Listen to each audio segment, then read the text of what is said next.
최영일의 시사본부 10분 인터뷰.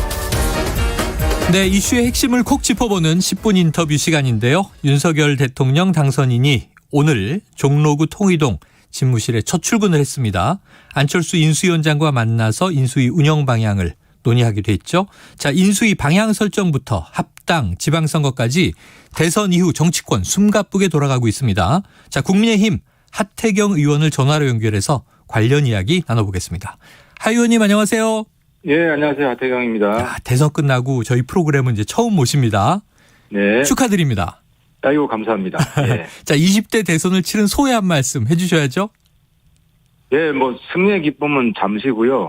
이제 앞으로 지금 남마처럼 얽힌 국장을 어떻게 풀어갈 거냐. 네. 그리고 협치의 폭을 어떻게 하면 더 넓히고 깊이 있게 할 수 있느냐 해서 뭐 하루하루 아주 머리가 많이 아픕니다. 네. 숙제들이 너무 많네요. 정말 승리의 기쁨은 찰나고요. 엄청난 예. 십자가를 짊어지신 느낌이 들어요. 예, 이건 예, 뭐죠. 예. 정권이 바뀔 때마다 느끼는 겁니다만. 자, 윤석열 당선인 이 대통령직 인수위원장의 안철수 국민의당 대표, 부위원장에는 권영세 전 국민의힘 선대본부장 임명했습니다. 이 인선은 어떻게 보십니까? 저는 뭐 거의 예정되었던 거라고 보고요. 그 안철수 위원장은 사실 우리가 뭐 공동정부 구성하기로 했고, 그렇기 때문에 그 윤석열 대통령 이제 되실 거니까 그 파트너로서 가장 중요한 위치에 있으셔야 되고, 네. 그러기 위해서는 인수위원장을 맡는 게 저는 당연하다고 봤습니다. 그래서 본인이 안철수 대표 본인이 정부가 우선이냐 당이 우선이냐 그 단일화할 때도 두 가지 이야기를 다 했잖아요. 네네, 맞아요. 당에서 정치개혁도 해야 된다고 했고 또 행정 경험도 중요하다고 했고, 그래서 저는 안철수 대표가 어쨌든 행정 쪽으로 이렇게 무게중심을 뒀다. 특히 또 코로나 특위 네. 위원장까지 겸직을 한 거 아닙니까? 그래서 안 대표가 행정부에 무게중심을 두면서 자연스럽게 이렇게 뭐 풀려가는 게 굉장히 뭐 순리대로 가는 것 같습니다. 네. 그런데 이제 인수위원장이 총리로 간 적은 아직은 없는데 초대 총리, 뭐 책임 총리 지명 가능성도 많이 보도가 되고 있어서 그렇게 갈 것으로 보십니까? 저는 안철수 대표가 아까 제가 말씀드린 대로 행정부에 본인의 무게중심을 두겠다라는 생각이 확고하고, 또 지금 인수위 대통령 취임 때까지 시간이 좀 꽤 있지 않습니까? 네네. 그 기간 동안에도 그 마음이 변치 않는다면 저는 초대 총리 본인이 의지가 있다면 저는 뭐 당선자 측에서도 긍정적으로 생각할 거라고 봅니다. 네, 자 긍정적으로 바라볼 것이다.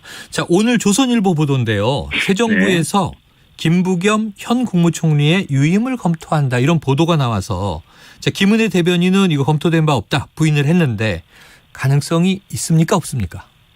저는 없을 거라고 봅니다. 그러니까 없다고 본다. 왜냐하면 그 떡 먹을 사람 생각은 안 하고 떡 주신다 그러면 네. 기분 나쁠 수도 있지 않을까요? 네네네. 그러니까 그거는 이제 만약에 되면 민주당하고 협치 차원에서 네. 당대당 연립정부잖아요. 그렇죠.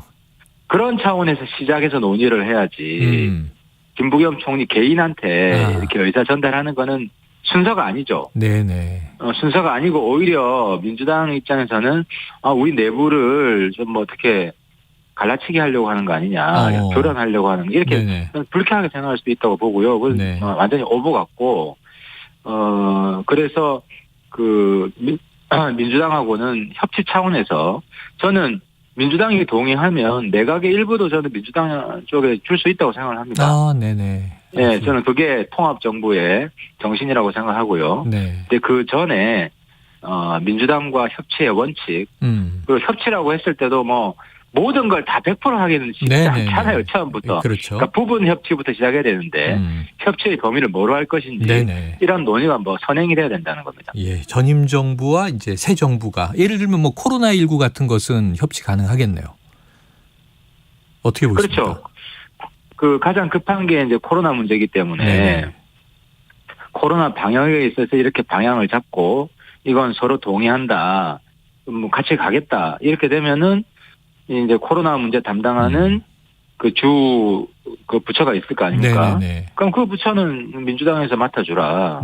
그리고 또 외교 안보 정책에 있어서도 외교 안보는 여야가 네. 없잖아요. 우리나라는 네네. 사실 여야 대립이 심해요. 근데 만약에 이번에 서로 이견이 없으면 이제 그런 문제도 뭐 같이 할 수 있겠죠. 알겠습니다. 그래서 중요한 것은 네. 합의하는 영역에서부터 하나씩 실천해가는 게 중요하다는 네네. 거죠. 그래요. 어쩌면 이름이 거론되면 좀 본인은 깜짝 놀라실지 모르지만 우리 뭐 질병관리청의 정은경 청장 그러면 정치색보다는 이제 전문가 관료 이렇게 봐야 되겠죠. 자, 하윤님 어쨌든 뭐 이 현 정부에도 민주당에도 내각에 참여할 가능성이 열려 있다 이렇게 통 크게 말씀해 주셨는데 오늘 속보는 이런 겁니다. 김한길 전 새정치민주연합 대표가 국민통합위원장으로 이제 임명이 됐고요. 또 김병준 전 부총리죠. 지금 이제 네. 이 지역균형발전위원장, 특위위원장 이렇게 됐는데 이건 어떤 의미로 좀 해석을 하세요? 그 김한길 위원장은 원래 이제 그 민주당 출신이고 네. 이제 민주당하고 폭넓게 협력하겠다는 그런 메시지 같고요. 그리고 이제 김병준 위원장은 원래 이제 노무현 대통령 때 이제 지방 분권 같이 했었어요. 연구소도 같이 하고. 네네. 그래서 지방 분권을 담당했기 때문에 그런 노무현 대통령 당시에 지방 분권 정책을 가장 잘 알고 가장 잘 실현할 수 있는 분이거든요. 네. 그리고 또 우리 당선자도 노무현 대통령 인간적으로 진짜 존경을 하고 좋아하는 예. 그런 분이기 때문에 그런 맥락에서 지방 분권 그 일을 맡게 되신 것 같습니다. 네, 알겠습니다. 자, 저희가 일부에 이 예. 기자와 평론가 얘기를 들어보니까 이거 정계 개편 신호탄이다 이런 해석도 나오더라고요. 그거는 좀 동의되시나요? 그 정계 개편이면 민주당에서 일부가 뭐 같이 한다는 거잖아요. 그런 것도 근데 있고, 이제 네네. 그런 맥락보다도 그 노무현 대통령 당시 그 임기 후반이긴 했지만 대연정을 하자는 그런 제안이 있었어요. 네, 맞습니다. 근데 그게 이제 임기 후반이었기 때문에 실현이 되지 않았는데 네네. 저는 오히려 지금 시기가 대연정을 목표로 두고 쉽지 않은 일이지만 네네. 목표를 두고 민주당과 이제 논의를 해볼 수 있다 하는 네, 생각이에요. 물론 처음에는 쉽지 않을 거예요. 하지만 아까 제가 말씀드린 대로 이제 대연정은 최종 목표로 두고 부분 연정, 부분 연정을 충분히 할 수 있고 또 뭐 싸울 게 네. 또 많이 있을 거 아닙니까? 네네. 이제 그런 부분은 또 우리가 이제 논쟁을 해야 되죠. 국회에서 누가 옳은지 국민들이 평가할 수 있게 해야 되고, 근데 아무튼 이견이 적은 부분은 연정을 하자 이런 부분 좀 추진할 수 있다고 알겠습니다. 보고요. 그래서 연정의 의미다. 대연정의 의미다. 네. 예. 정계 개편이라고 하는 게 여러 가지 해석이 가능하지만 대연정의 이제 가능성 그 의미다. 자, 조금 전에 싸울 거 얘기하셨으니까요, 하 의원님. 요거 싸울 건 것 같습니다. 이 대선 과정에서 여성가족부 폐지 이 공약이 나왔는데 지금 윤 당선인 얘기를 들으면 정말 그 여성가족부 그 소임을 다했다. 이제 좀 바뀌어야 한다. 그러면은 요 폐지 합니까?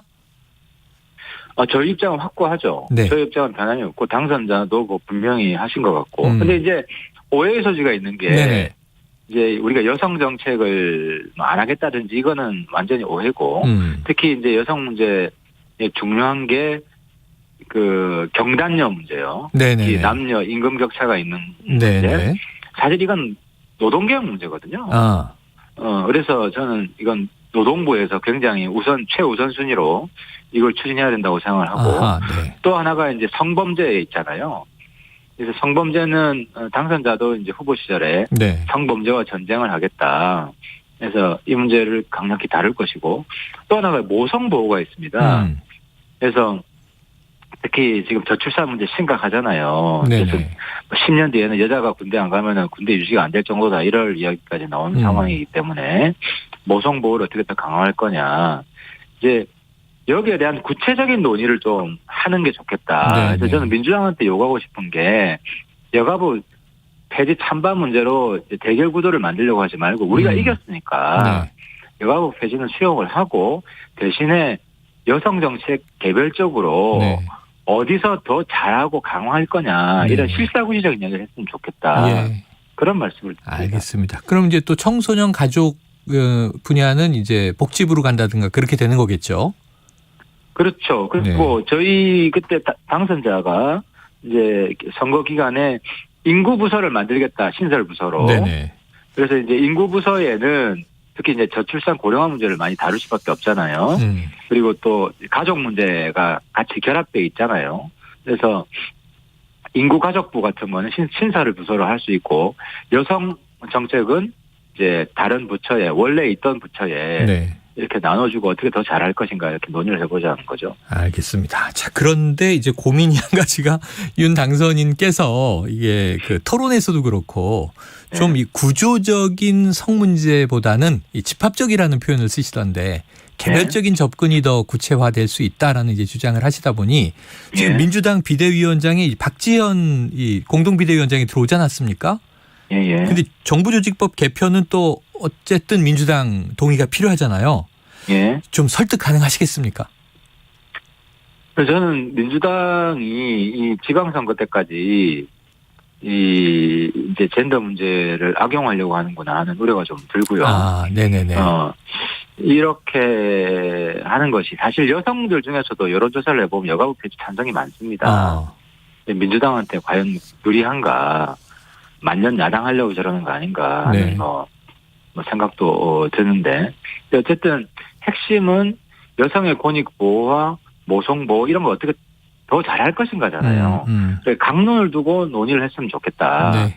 그리고 지금 이 여가부가 사실은 그 뭐 남자를 잠재적 범죄자라고 하고 네. 뭐 기본적인 헌법 정신에 위반되는 그런 행위를 했어요. 표현의 자유 뭐 그 TV 출연하는 아이돌 외모를 규제하라는 등 뭐 아무튼 거의 그 뭐 유신 시절에 있는 이런 발상.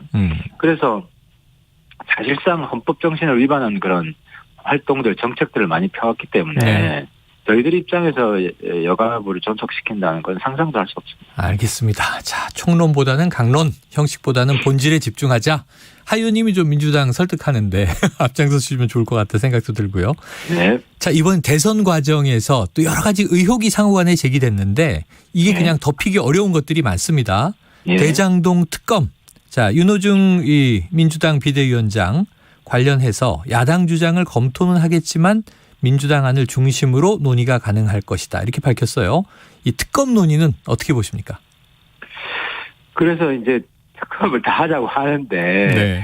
이제 특검 그러니까 신규 입법을 해서 특검을 하면요 쟁점이 어떻게 되냐면 네.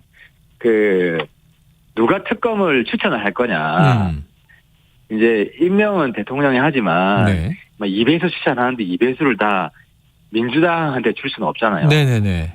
근데 만약에 한 명은 민주당이 추천하고 한 명은 또 우리가 추천하면 네.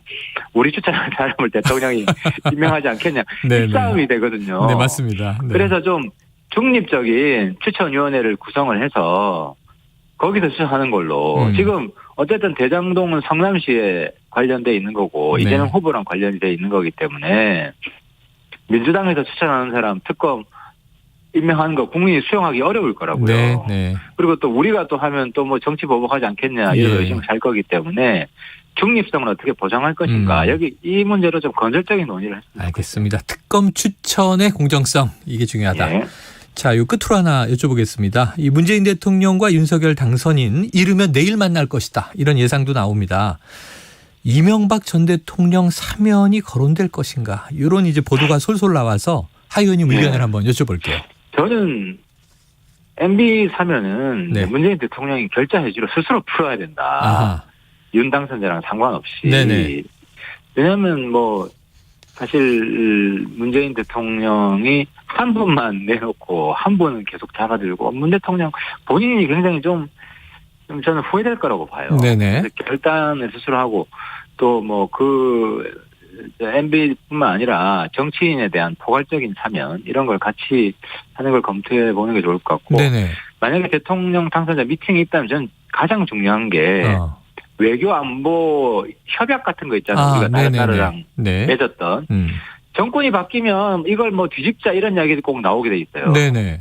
근데 문재인 대통령도 참 잘했는데 예, 일본하고 예. 위안부 협정한 거 파기하려는 압력이 많았지만 지지층에서 네네네. 파기 안 하고 그냥 파기 안 했다고 이야기를 했잖아요. 맞습니다. 근데 보수 쪽에서는 예를 들어 대북 협약 맺은 거 있잖아요. 네네. 그거 폐기하자는 요구가 많아요. 그래서 우리 쪽에서도 왜냐하면 이런 걸 그 국가 간에 혹은 북한하고 맺었던 협약을 자꾸 폐지하면요. 예측 불가능한 정부돼요. 네. 대한민국 국제사회에 설 곳이 없어요. 저 나라, 저 정부하고는 뭘 할 수가 없다. 네, 네. 정권이 바뀌면 바뀐다. 협약도. 그래서 그런 승계 바꾸지 않을 것이다. 그래서 대한민국이 예측 가능한 정부고 국제사회의 신뢰를 좀 명확 굳건히 하는 네. 저는 그런 어젠다가 좀 중요하지 않을까 생각합니다. 중요한 문제 짚어주셨습니다. 지난 예. 박근혜 정부 때의 이제 위안부 협정 그리고 또 이제 한일 간의 정보보호 협정 폐기하지 않고 톤다운한 형태로 흘러갔죠. 자, 아까 대사면 얘기도 잠깐 하셔서 그럼 문재인 예. 대통령이 만약에 이제 이명박 전 대통령 사면을 받든 안 받든 건의가 이루어진다면 김경수 전 지사 사면할까요? 사면이라는 거는 그거는 제가 언급하기 좀 어려울 것 같아요. 얼마 안 됐잖아요. 네, 정치적인 문제인데. 네. 예, 얼마 안 됐기 때문에 문 대통령이 좀 그게 아마 법적인 기간이 있을 겁니다. 얼마 이상 살아야 되고 그런 요건을 또 맞춰야 되는 게 있어서 그 기준으로 저는 알겠습니다. 할 수밖에 없지 않나 생각합니다. 자, 오늘 중요한 말씀 많이 해주셨는데 여기까지 듣겠습니다. 오늘 말씀 고맙습니다. 네, 감사합니다. 예, 지금까지 국민의힘 하태경 의원이었습니다.